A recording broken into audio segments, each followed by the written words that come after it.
À l'automne dernier, Francesca Mani s'est retrouvée face à un ennemi invisible, l'intelligence artificielle. Des garçons de notre école ont pris des photos de visages de filles et les ont collées sur des images pornographiques, créées par l'intelligence artificielle. Depuis une semaine, les plaintes se suivent et les auditions se ressemblent. Des lycéennes sont entendues, choquées. Des photos de leur visage ont été utilisées pour être associées à des images pornographiques. Ces 3 derniers jours, une information a circulé et a été parfois traitée comme une simple curiosité technologique. Une nouvelle polémique autour de l'intelligence artificielle, un dérapage entre guillemets, un outil qui serait allé trop loin. Mais pourtant, ce qui s'est passé est beaucoup plus grave que ça.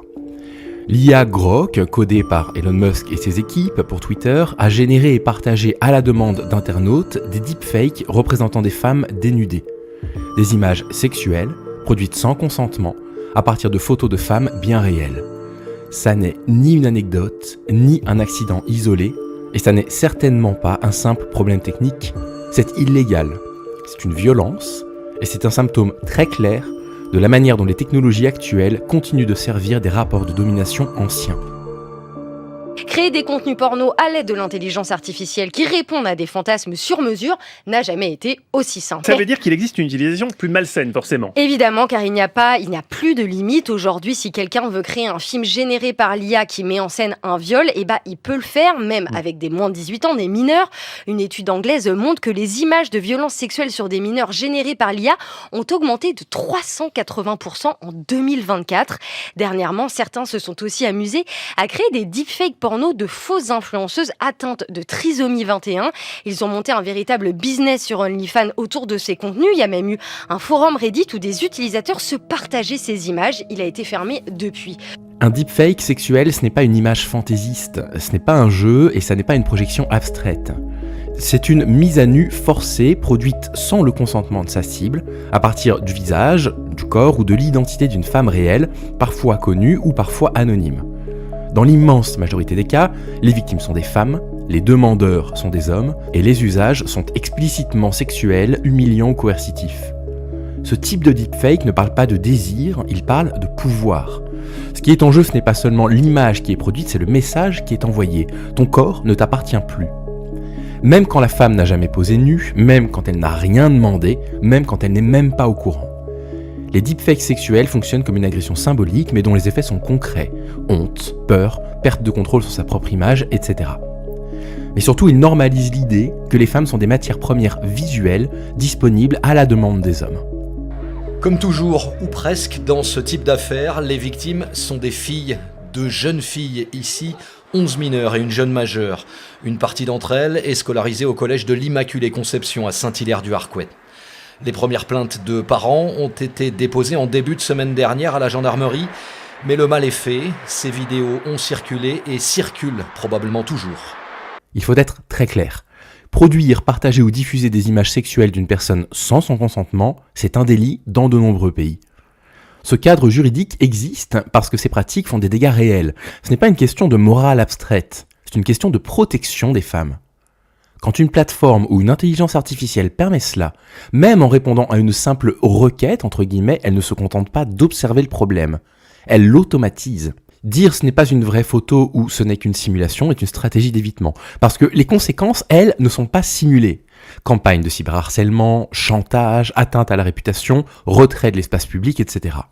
L'illégalité ici, ce n'est pas un détail technique. Elle révèle que la société reconnaît déjà ces actes comme des violences. C'est ce que c'est le deepfake ? Non.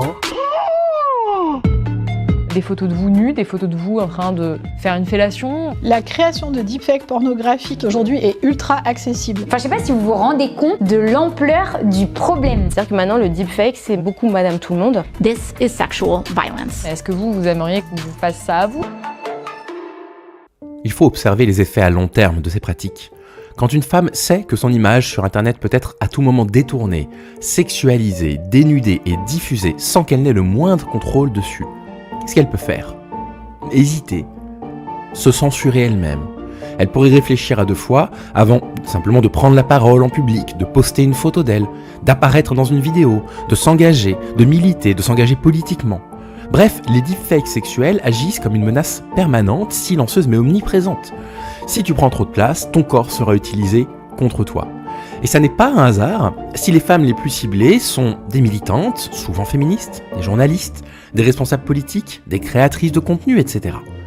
C'est un mécanisme qui est très ancien, mais ce qui change aujourd'hui, c'est la vitesse, la quantité et la facilité avec lesquelles cette violence peut être reproduite.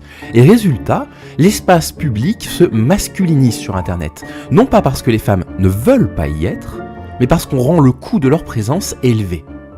À l'automne dernier, Émilie et sa patronne remarquent que d'étranges clients entrent dans la boutique. En l'espace de quelques jours, se succèdent ainsi une dizaine d'hommes. C'était pas des clients habituels. Ils faisaient référence à un prénom, un pseudo.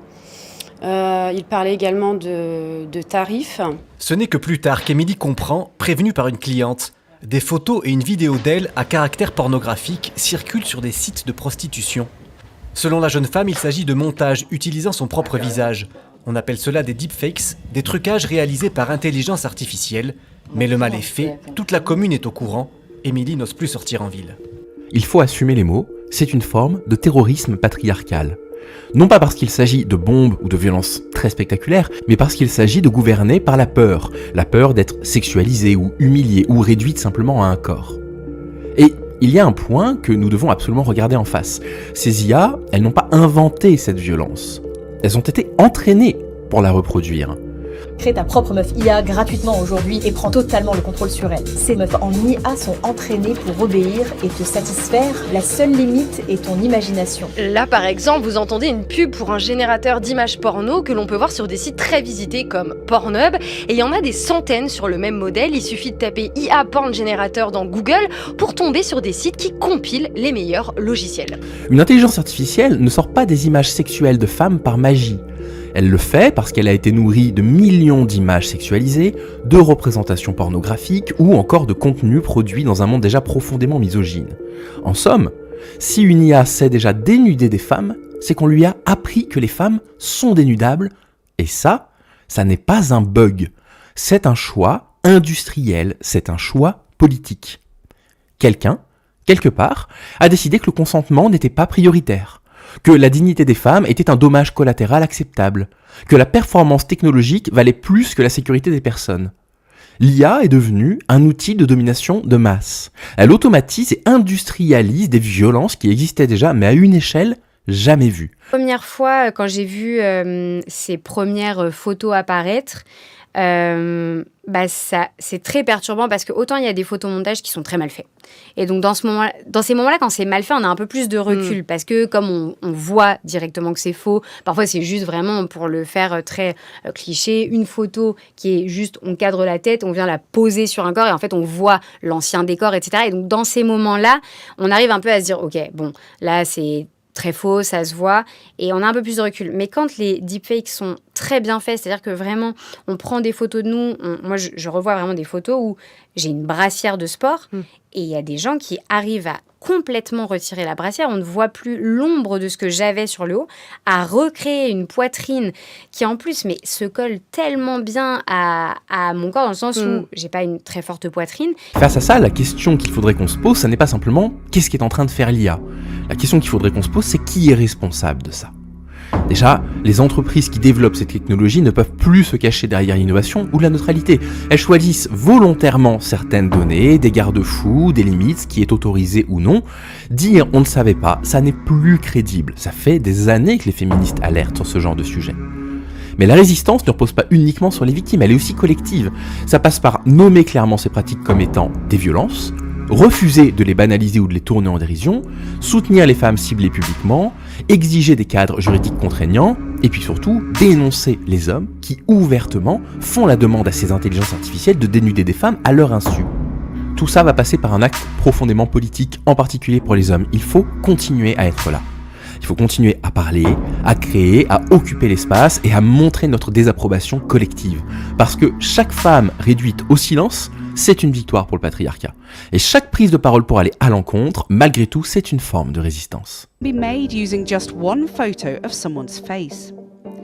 Our team discovered that more deepfake porn videos were created in 2023 than all other years combined. On the top sites alone, videos have been viewed more than 4.2 billion times. Les deepfakes sexuels, c'est plus un futur lointain ou une dystopie de science-fiction. C'est déjà là, c'est notre quotidien. Et ça touche déjà des femmes bien réelles. La vraie question, ce n'est pas réellement de savoir si la technologie est allée trop vite. La vraie question, c'est de se demander qui décide de ce que la technologie fait aux femmes et quel en est le prix. Tant que ces violences seront minimisées, technicisées ou présentées comme inévitables, elles continueront. Mais il y a une chose que le patriarcat redoute. Déjà, le fait que les femmes nomment elles-mêmes les violences qu'elles subissent, qui refusent le silence et qui continuent à prendre la parole malgré les tentatives d'intimidation. D'où la nécessité absolument fondamentale pour nous les hommes de partager ces paroles. Parler de ces deepfakes, c'est pas être contre la technologie, ça n'a pas de sens de dire ça. C'est refuser qu'elle soit utilisée comme une arme.